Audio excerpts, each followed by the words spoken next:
Side here, so Brian made some good points regarding the dollar, maybe some further strength in here, which would hypothetically pressure some grains on the idea of lower exports potential, but we'll have to watch to see if that happens. As far as the grain, little fundamental charts we're going to show, we've got something on both the bullish as well as bearish side. Average guess we have from Reuters, at least out this afternoon, or out this morning, was a corn planting number is 67.5%. That's an average guess among 10 separate analysts. And of course, as it says right here on the chart, that'd be a record for this week. So certainly, not only do we have a great crop, which is getting planted very timely, we can also point to some moisture issues here, and we'll talk about that in just a moment. As far as the other hot button issues, so we've got this planning going on, kind of offsetting that that very bearish impact is the idea that, of course, we learned last week China is actually buying corn. Last week it was they bought 2 cargoes, supposedly had maybe another 5 lined up. As of Sunday night on one news wires, they suggested they had up to 10 lined up. And of course, we don't have any confirmation from USDA here yet. But as you can see on this chart, anything, and this if we get 10, we're going to feed in this 500,000 metric ton area. And of course, that would be the highest in over 10 years of the corn issue here. And as far as kind of why we're seeing some of this interest in the China issue, I've got to point to this chart here, and this is Chinese corn production.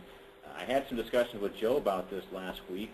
Right now I've got some interesting ideas here. So USDA right now is saying that last year's corn crop for China is 155 metric tons, and that's million metric tons.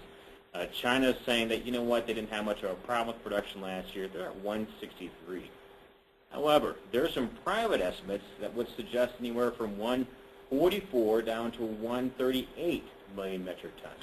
So what the government told us way up here may actually be down here, according to some of the private estimates.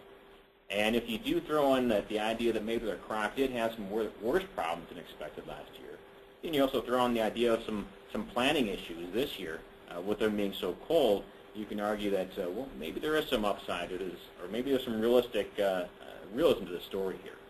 I know we talked in the office, a few guys have mentioned the fact that China is seeing a little warmer weather this week, so they will get some planting done. But as far as the upside, we've got to keep in mind, this is a hot button issue, and you know, right now we all kind of keep a little bit of disbelief with this story, but it can be an issue, which maybe we will start trading here at some point. Over on the soybean side, look at our first one of the season right now. The average guess is saying about 13% complete, and this would be, just like it says on this one, this would be the second highest pace for this week for soybeans. And certainly we're starting off with a good pace here for soybeans. One thing we do want to talk about is the idea of well, where are we at right now? And this, for some of you guys who are newer to the industry, may not know this chart. This is what we call a crop moisture index. This is a short-term reading of moisture in key areas, key growing areas.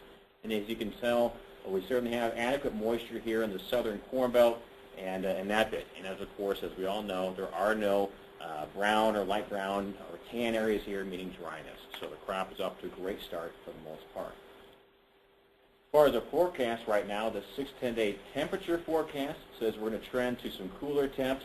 I know talking with one customer in Nebraska today, he said that they are talking maybe some frost by this weekend for his area. Most of the large forecasters, though, are saying that's not going to be a big issue. They're saying we're going to reach down to 36, 38 or so for a lot of areas. But we'll have to watch this kind of carefully. At this point, it's not a big issue. We're just watching it here. Moisture-wise, the forecast shows southern corn belt and the eastern corn belt looks like it's going to get more than adequate moisture. So right now, as we all know, there are no significant threats here on this side as far as the weather side.